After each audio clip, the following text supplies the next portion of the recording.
بسم اللہ الرحمن الرحیم۔ میرے محترم دوست اور بزرگوں، رمضان کا مہینہ آنے والا ہے۔ ہمارے نبی صلی اللہ علیہ وسلم صحابہ سے کچھ سوال کرتے ہیں۔ کیا سوال کرتے ہیں؟ سارے صحابہ تشریف فرما تھے، بہت صحابہ بیٹھے ہوئے تھے۔ آپ صلی اللہ علیہ وسلم نے ان صحابہ سے پوچھا کہ اے میرے صحابہ بتاؤ کون آ رہا ہے؟ نبی صلی اللہ علیہ وسلم نے ارشاد فرمایا کہ بتاؤ کون آ رہا ہے۔ یہ نہیں پوچھا کہ کیا آ رہا ہے، یہ پوچھا ہے کہ کون آ رہا ہے۔ دوبارہ پھر پوچھا اے میرے صحابہ کون آ رہا ہے؟ صحابہ نے سوچا شاید کوئی دشمن کا لشکر آ رہا ہے جو حملہ کر دے، اور حملے کے ارادے سے آ رہا ہے۔ جب نبی صلی اللہ علیہ وسلم نے تیسری مرتبہ سوال کیا، پھر صحابہ نے فرمایا اللہ تعالیٰ اور اس کے رسول صلی اللہ علیہ وسلم بہتر جانتے ہیں، آپ ہی ہمیں بتا دیجئے کون آ رہا ہے۔ کیونکہ صحابہ ڈر گئے تھے کہ پتہ نہیں کون آ رہا ہے، کوئی دشمن آ رہا ہے، کوئی لڑائی جھگڑا نہ کرتے، حملہ نہ کرتے۔ نبی صلی اللہ علیہ وسلم نے فرمایا کہ رمضان آ رہا ہے۔ اللہ اکبر! اتنی قدر، اتنا فکر تھا ہمارے نبی صلی اللہ علیہ وسلم کو کہ رمضان کا وہ مبارک مہینہ، رمضان کا وہ مقدس مہینہ آ رہا ہے جو عبادت کا مہینہ ہوتا ہے، جس میں نیکی کا سیزن ہوتا ہے۔ یعنی اگر آپ نیکی کرو گے تو اللہ تعالیٰ 100 نیکی دے گے آپ کو۔ آپ نے دیکھا ہوگا جو پورے سال نماز نہیں پڑھتے، ان کے سر پر ٹوپی ہوتی ہے، وہ بھی مسجدوں میں دوڑ لگاتے ہیں، روزہ رکھتے ہیں، نماز پڑھتے ہیں، تراویح پڑھتے ہیں، کتنی مسجدیں بھر جاتی ہے، آپ نے دیکھا ہوگا۔ تو آقا علیہ الصلوۃ والسلام نے ایک بڑے اسپیشل سے پوچھا کہ بتاؤ کون آ رہا ہے۔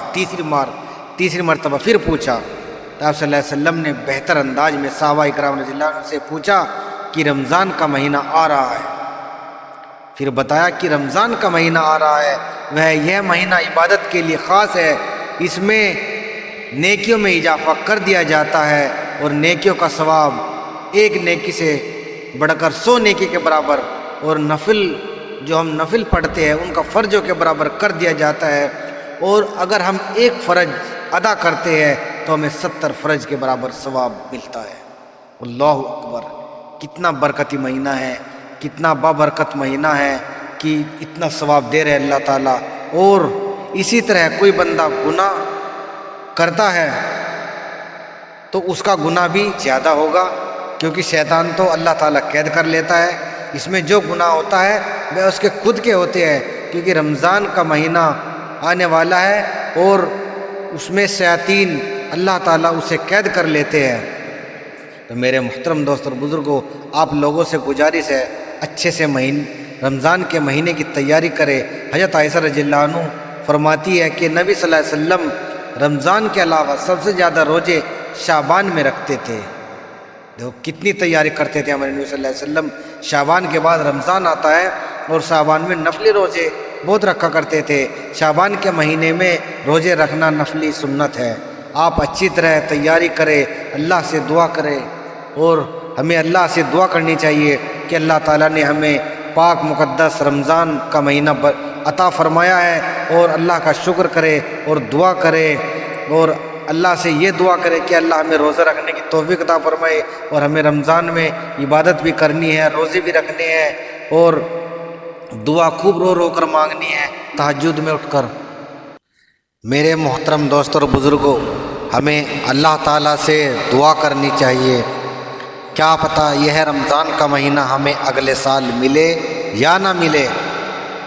اگر ہمارے ماں باپ کا انتقال ہو گیا، یا کوئی سے ایک کا انتقال ہو گیا، ماں کا یا باپ کا، اس کے لیے دعا کرنی چاہیے، کیونکہ اگر ہم اپنے ماں باپ کے لیے دعا نہیں کریں گے، کل کو ہمارا بھی نمبر آنا ہے۔